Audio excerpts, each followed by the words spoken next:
Hello and welcome to the Work in Progress podcast with me, your host, Colleta Macharia. I am a life coach and author of the book, How to Design Your Career Game Plan.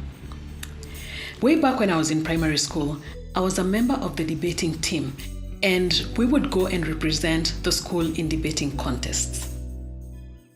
Our patron, Mrs. Mutua, had a very interesting way of preparing us for the debating contests. What she would do is that if our team was given the role of proposing the motion of the day, Mrs. Mutua would create another team that would oppose the motion. And so what would happen is that both teams would be prepared thoroughly to come and debate each other. And that is what would help us during practice to anticipate the points of the opposing team and to go ahead and think about the rebuttals that we would bring whenever they brought in their points. So Mrs. Mutua's strategy helped us to really sharpen our points and really get ready for whatever the competition would bring us. If we had not had an opposing team while we were practicing and preparing ourselves for the contest, our preparation would have been really one-sided. I thought about Mrs. Mutua and her strategy the other day when I was reading an interview of the great Ethiopian runner, Haile Selassie, in a local newspaper. Now, what Haile Selassie said is that during his days of competing, it was the Kenyans that really gave him a hard time. And especially one person he singled out was Paul Tergat, who is himself a consummate runner of no mean repute. Now, challenges are not fun to deal with. When you are in the process of handling a challenge or trying to overcome an obstacle, it may not be fun. However, these challenges, they speak the language of stretching us out of our comfort zone. You may have heard of this saying that when the going gets tough, the tough get going. So if you are navigating difficult relationships, or you are dealing with bureaucracies, or you are at a point where you're experiencing scarcity while you are working towards achieving your goal, be encouraged. You are in what I call the sweat phase.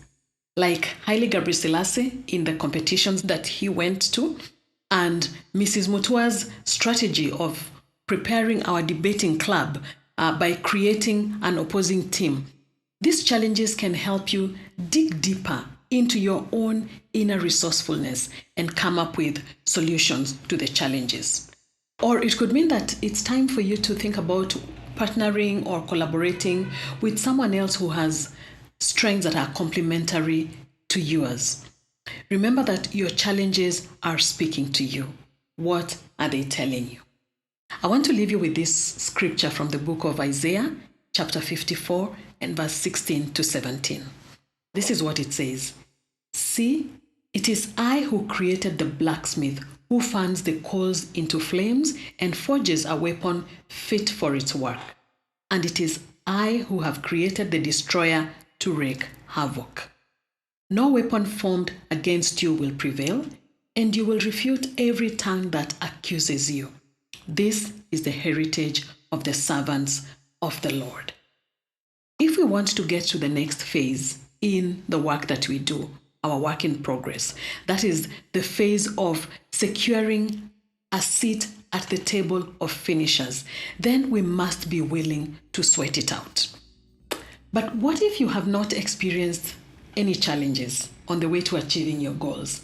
Or if you've not met any kind of opposition or constraints? Perhaps that's an indication that you need to raise the bar to the next level and challenge yourself. In the same way that we use resistant bands and weights in training, think about what challenges you can introduce in your journey to help you stay sharp and come up a little higher. Remember, smooth seas never made skillful sailors. Have a blessed week and see you on the next episode.